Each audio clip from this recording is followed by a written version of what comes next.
They were trained not only to fight, but to live and die by a code of honor that shaped an entire nation. Follow Arena of Ages, where the deadliest warriors in history come back to life.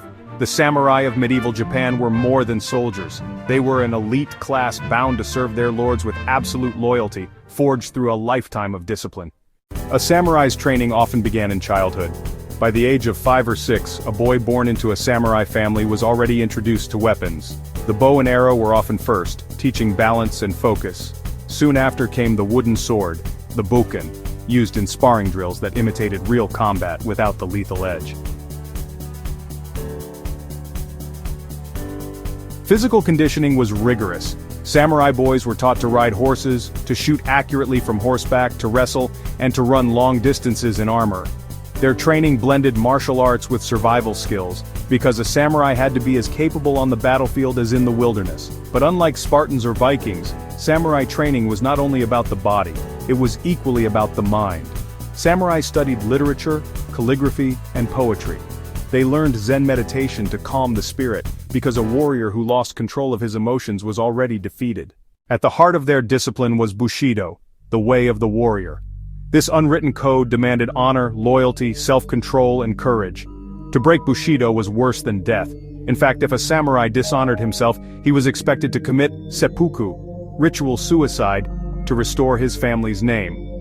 Weapons defined the samurai, but none more so than the katana. Forged with unmatched craftsmanship, it was not simply a blade, it was the soul of the warrior.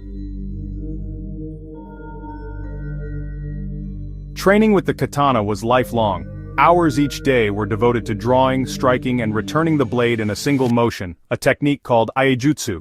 Mastery of the sword was mastery of the self. Samurai also trained in archery, spear combat, and unarmed fighting arts like jujutsu. They drilled in formations, practiced ambushes, and studied strategy through the writings of masters like Sun Tzu and later Miyamoto Musashi. Ritual was part of training. Before battle, samurai often recited poems, short reflections on life and death, reminding themselves that every moment could be their last. This spiritual discipline gave them a calmness in combat that terrified their enemies. By adulthood, a samurai was more than a fighter. He was a living symbol of discipline and loyalty.